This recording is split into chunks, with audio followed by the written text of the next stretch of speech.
All right, today we're going to peel back the curtain on a plausible and, frankly, pretty chilling future. We're not looking at a breaking news report here. Instead, think of this as a historical echo, a 9-month conflict in the Gulf that shows just how fast our world can be turned upside down. You know, a line like that sounds like it's straight out of a thriller, but this is no science fiction.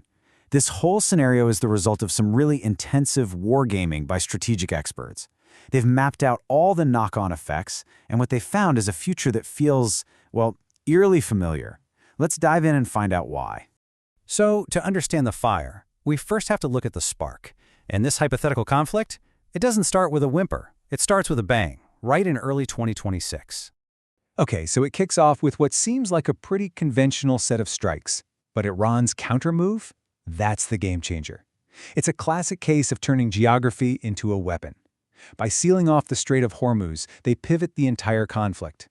Suddenly, this isn't just a military problem, it's an economic one, with a chokehold on one of the most vital arteries of global trade. Now, this whole strategy of creating a stalemate, it might seem kind of strange at first, but it actually has really deep roots in the region's history. And to understand why a country might choose this path, we've got to look back to a brutal war from the 1980s. Think about it like a boxing match.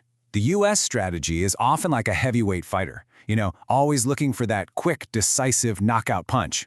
But as studies from places like the Rand Corporation show, Iran is playing a completely different game. They're not trying to win on points.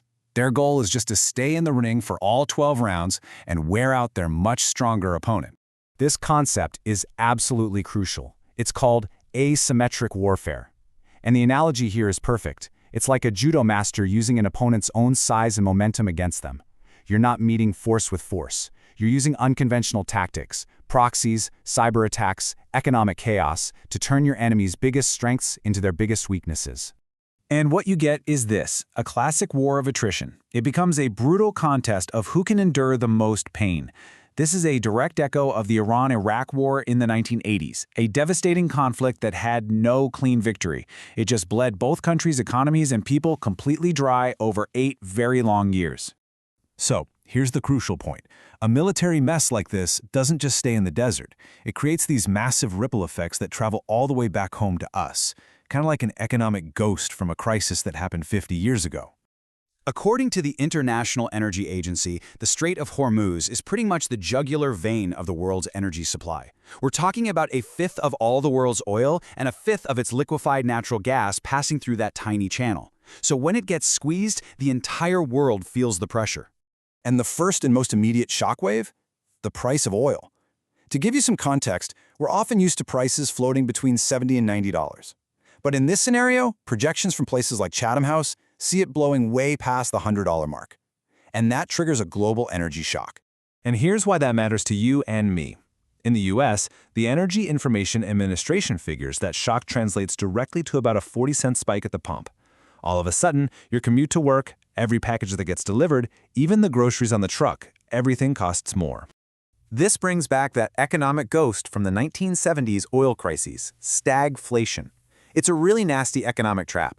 I mean, think about your own finances. Imagine your bills are all going up, but you're not getting a raise and you're actually worried about keeping your job. Well, that's stagflation on a national level. It's the absolute worst of both worlds, and it is incredibly hard to get out of. But hey, this isn't just a simple carbon copy of the past. The 21st century battlefield has a whole new domain, one that's completely invisible, fought with weapons made of ones and zeros. Research from agencies like DARPA shows this is a full-blown, multi-front digital war. We're talking about wiper attacks that don't just steal your data, they erase it, permanently. Imagine hospital records or bank accounts just gone. Then you have DDoS storms, which are like creating a digital traffic jam so big that entire financial institutions get knocked offline. It's all hidden with quantum-level encryption, making it almost impossible to trace, and it's all happening while a flood of disinformation is being pumped out to cause maximum chaos. And this is a really critical point.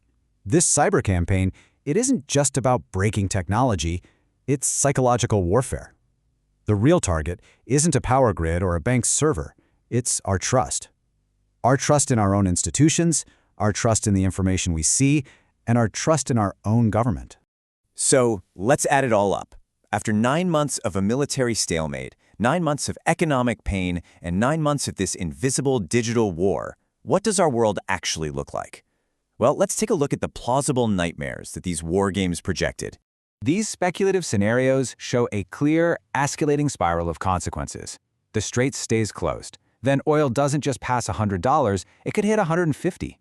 In Europe, that could lead to energy rationing and a winter of discontent, a recipe for massive social unrest.